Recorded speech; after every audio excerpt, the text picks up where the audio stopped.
हम लोग पढ़ रहे हैं भक्ति रस अमृत सिंधु ग्रंथ। अध्याय का शीर्षक है ईश्वर का शांत प्रेम।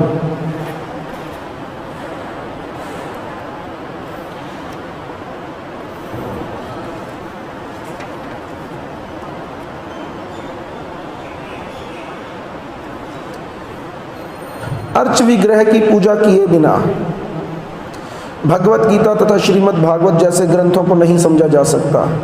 मैं लाइन को रिपीट कर रहा हूँ, कृपया ध्यानपूर्वक सुनिएगा। अर्चा विग्रह की पूजा किए बिना भगवत गीता तथा श्रीमद् भागवत जैसे ग्रंथों को नहीं समझा जा सकता। जो महर्षि दिव्य शांत रस के पद पर आसीन हैं, उन्हें चाहिए कि सर्वप्रथम भगवान के चतुर्भुज रूप भगवान विष्णु की शरण में जाएं। इसलिए योगियों को सलाह दी जाती है कि वे भगवान विष्णु के उस रूप का ध्यान करें जिसकी संस्तुति कपिल मुनि द्वारा सांख्य योग विधि में की गई है।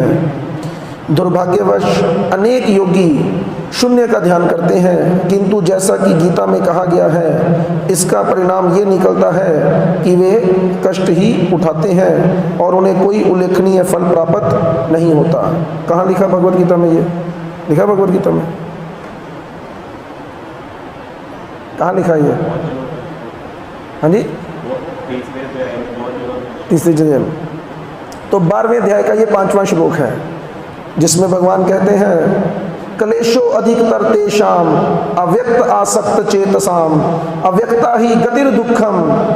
अगली लाइन मुझे नहीं आती, तो उसमें बताया गया कि जो लोग भगवान के अव्यक्त रूप की ओर आसक्त हैं, वो क्या है, उनके लिए वैसे तो इस रास्ते पर प्रगति कर पाना काफ़ी कठिन काम है और इन लोगों के लिए ये कष्टदायक ही रहता है।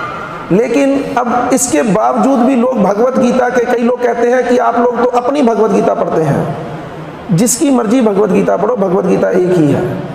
लेकिन लोग समझना ही नहीं चाहते इस बात को।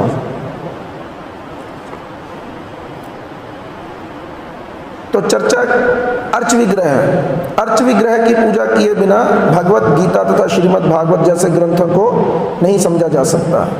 तो अर्चा विग्रह, अर्च शब्द का मतलब जो भगवान अर्चना स्वीकार करने के लिए एक रूप बनाए हैं। मुझे कुछ बातें जो हैं वो जीवन के लिए एक लक्ष्य की तरह बन जाती हैं। एक बार गुरु महाराज ने मुझसे पूछा कि तब मैं दीक्षित नहीं था, तो उन्होंने मेरा नाम लेकर कहा, राजन जी जीवन का लक्ष्य क्या है? तो चतुर हम बहुत हैं, इसमें तो कोई शक नहीं। तो मैंने बड़ी चतुरता के साथ उत्तर दिया हंसते हुए, महाराज जीवन का उद्देश्य है जीवन का उद्देश्य है भगवत प्राप्ति करना। तब महाराज ने बड़ी गंभीरता से मुझसे दोबारा पूछा, बातों से ही करनी है कि सचमुच करनी है? फिर मैंने गंभीर होकर ही उत्तर दिया, मैं कहने महाराज सचमुच करनी है। तब उन्होंने कहा कि भगवान परम शुद्ध हैं और उनकी सेवा करने के लिए या उनके पास जाने के लिए व्यक्ति को परम शुद्ध बनना पड़ेगा। तो परम शुद्ध व्यक्ति कैसे बनेगा? तो ये जो अर्च विग्रह की सेवा है, देखो भगवान की सेवा अभी हम लोग नहीं कर सकते, तो भगवान ने हम पर बड़ी कृपा करके एक रूप स्वीकार किया जिसके द्वारा हम उनकी सेवा कर सकते हैं। और स्टार्टिंग की स्टेज में हर व्यक्ति को यही लगता है कि नहीं, ये नहीं करना, ये बंधन का कार्य हो सकता है, हमें तो आज़ाद रहना अच्छा है, या हम केवल हरि नाम के द्वारा ही भगवान की प्राप्ति कर लेंगे। लेकिन इन सब कार्यों में सफल होने के लिए अर्च विग्रह की सेवा करना भी बहुत जरूरी काम है। जो रूप गोस्वामी प्रभुपाद ने 5 अंग बताए हैं भक्ति के, उसमें से एक अंग है ये, और इनके बगैर श्रीमद् भगवत गीता और श्रीमद् भागवत को समझा नहीं जा सकता। तो इसलिए प्रयास करना चाहिए कि हमें इन बातों को मानना।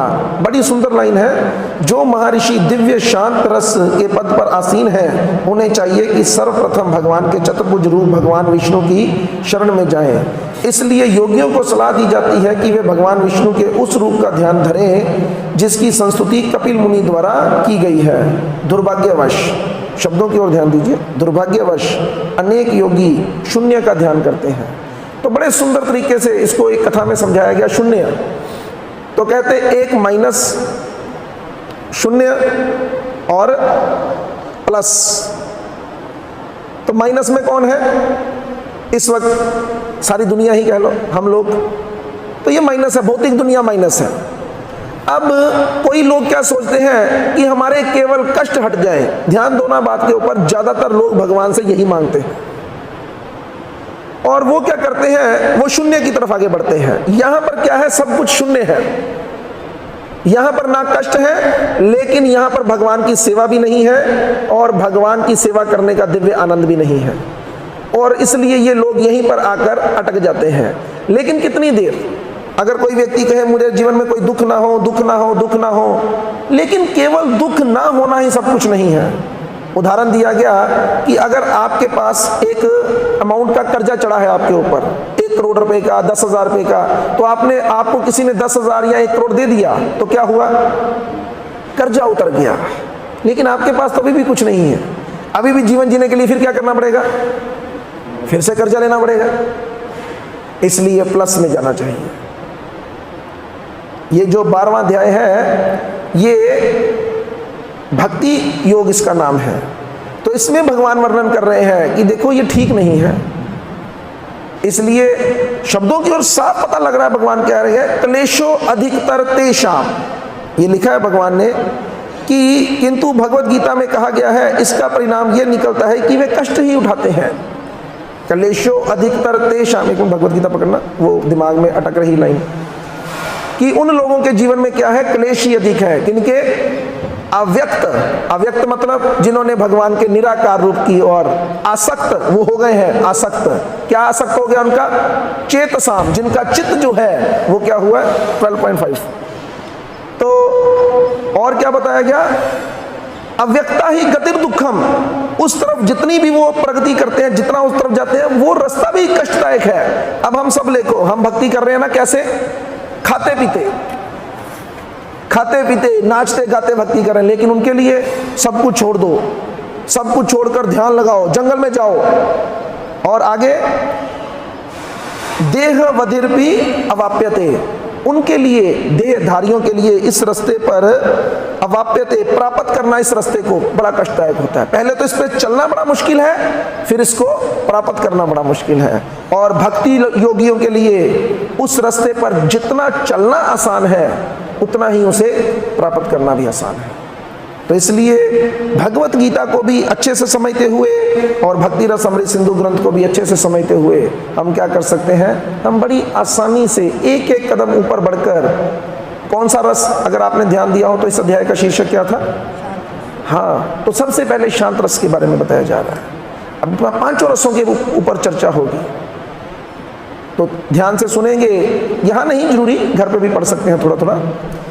भक्ति रस अमृत सिंधु ग्रंथ की